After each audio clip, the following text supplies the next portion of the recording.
Baik, bismillahirrahmanirrahim. Assalamualaikum warahmatullahi wabarakatuh. Salam sehat untuk kita semua. Izin kepada rekan-rekan sekalian, pada kesempatan kali ini saya akan coba menyampaikan tentang buku yang saya baca, yaitu tentang Service Excellent, pelayanan pelanggan yang prima oleh perusahaan di Indonesia. Buku ini karya dari Rijal Badudu. Sebelum itu izin memperkenalkan diri, rekan-rekan sekalian, nama saya Indra Permana Suparlin, saya sebagai petugas akun representatif khusus di kantor cabang BPJS Tenaga Cabang Bandung Suci. Baik, izin saya lanjutkan. Nah, pada buku ini saya temukan dari beberapa bagian, diantaranya bagian pertama itu tentang Indonesia Unggul, kemudian bagian yang kedua tentang Indonesia Melayani, bagian yang ketiga gaya hidup pelayanan, dan yang keempat terkait menyehatkan pelayanan, dan yang kelima tentang rawat jalan pelayanan, dan terakhir kesimpulan. Baik, kita masuk ke bagian yang pertama, yaitu tentang Indonesia Unggul. Seperti yang kita ketahui, teman-teman sekalian, Indonesia ini merupakan negara yang luar biasa memiliki keramahan yang sangat tinggi. Jadi di Indonesia ini menyediakan layanan yang unggul ya dalam berbagai bentuk, mulai dari yang sifatnya tradisional bahkan sampai pada perusahaan yang kenamaan pun saya rasa nilai keramahan dan kesungguhan hati ini selalu ada. Kemudian juga hal yang saya temukan dari buku ini, penulis menyampaikan pada saat itu tahun 2011, sama-sama kita ketahui Nadiem Makarim, dengan melihat peluang yang ada di tahun 2011, lahirlah angkutan umum yang lincah dan mudah diakses oleh masyarakat luas. Nah, ini pun menjadi salah satu nilai Indonesia unggul, bagaimana bisa memberikan hal yang terbaru atau inovatif gitu kan, karya anak bangsa. Kemudian cerminan lain Indonesia yang unggul juga tergambarkan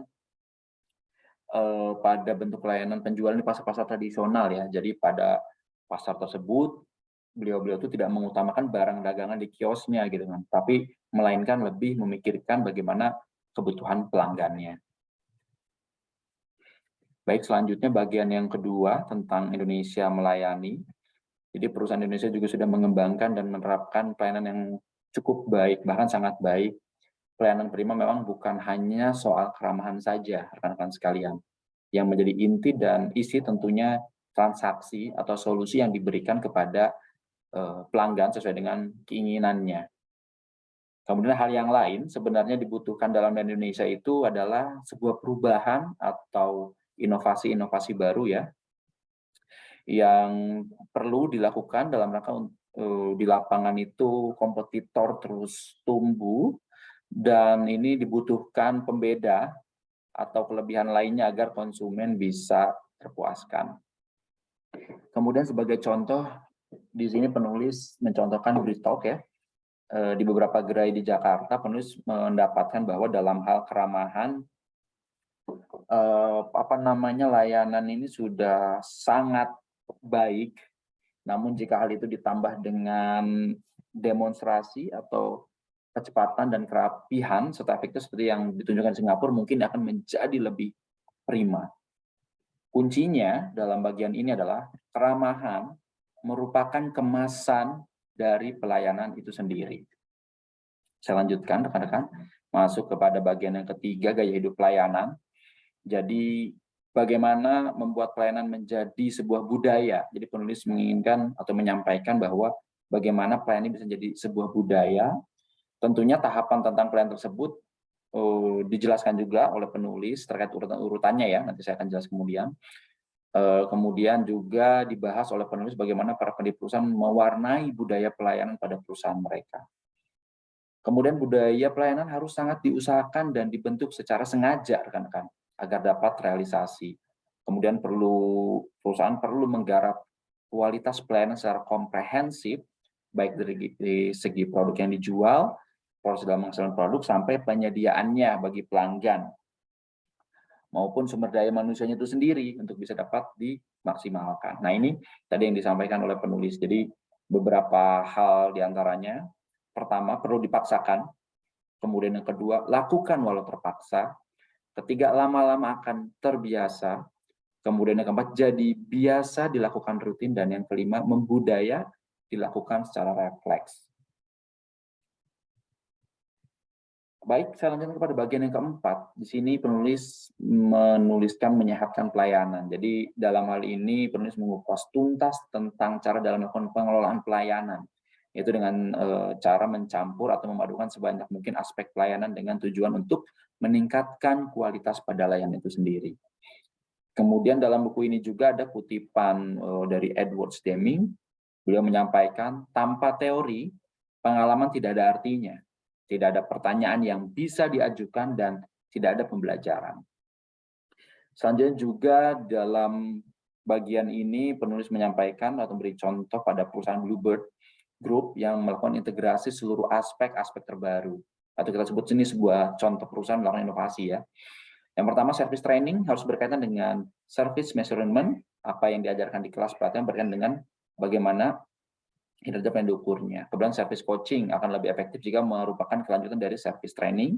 Kemudian service reward and punishment juga ini menjadi penting, harus berdasarkan pada KPI, karena memang sama-sama kita ketahui KPI ini menjadi acuan untuk menjadi motivasi bagi para employee itu sendiri. Baik, saya lanjutkan, kita masuk pada bagian yang kelima, tentang rawat jalan pelayanan. Jadi untuk dapat diinformasikan, penulis ini sebagai praktisi yang luar biasa, rekan-rekan sudah 20 tahun beliau bekerja di bidang pelayanan. Kemudian beliau menyampaikan sebuah analisa yang seharusnya mendapatkan pelatihan itu adalah mereka yang benar-benar membutuhkan. Dalam hal tersebut dapat diukur melalui asesmen tertentu. Sehingga kemudian saya menangkap bahwa untuk training itu tidak melulu hanya sebagai pemenuhan kewajiban saja, tapi bagaimana ini menjadi tujuan untuk pemerataan skill, pemerataan kompetensi, sehingga sebuah perusahaan bisa memberikan layanan yang maksimal kepada pelanggan. Kemudian pelatihan untuk level karyawan yang sama seperti program pelatihan horizontal yang berfungsi untuk membedakan pengetahuan dan keterampilan yang sama untuk seluruh peserta, sedangkan pelatihan vertikal lebih ditujukan untuk menyambungkan seluruh unit yang ada menjadi satu rantai yang kuat. Baik, masuk kepada kesimpulan dari 5 bagian yang tadi sudah saya sampaikan intisarinya. Dalam hal layanan prima yang maksimal dapat memberikan kepuasan kepada pelanggan. Namun, layanan prima menjadi lebih baik jika diselaraskan dengan konteks kebudayaan setempat atau kearifan lokal mungkin, dan menyesuaikan dengan keinginan dan kebutuhan pelanggan itu sendiri. Jadi pada akhirnya tidak ada yang abadi ya, kecuali perubahan itu sendiri. Dan jika diperhatikan kembali, semakin ke sini ya teman-teman, rekan-rekan sekalian, layanan-layanan sudah menggunakan full elektronik. Contoh sederhana, pintu tol saja.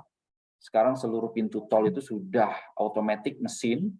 Kemudian satu contoh yang baru saya alami sendiri adalah mesin kopi. Saya ke satu layanan kesehatan ya waktu itu, saya cukup memesan menu yang saya inginkan, kemudian saya pengen menggunakan mobil banking, langsung mesin itu langsung memproses pembayaran bahkan sampai layanan di satu mesin yang sama. Nah, itu mungkin contoh real yang saya alami langsung.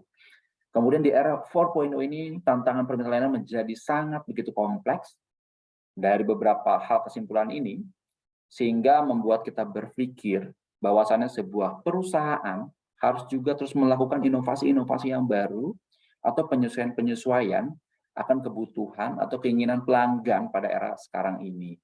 Contoh belakangan COVID ini pun menuntut semua perusahaan untuk berinovasi agar bagaimana bisa memberikan layanan yang tetap maksimal sesuai dengan keinginan dan kondisi yang ada. Mungkin itu rekan-rekan sekalian dapat saya sampaikan, mungkin terakhir penutup, tidak ada yang tidak mungkin ketika kita mau mencoba dan terus berusaha.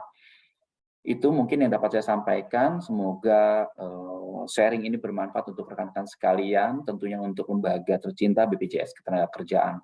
Kurang lebihnya mohon maaf, wassalamualaikum warahmatullahi wabarakatuh. Salam.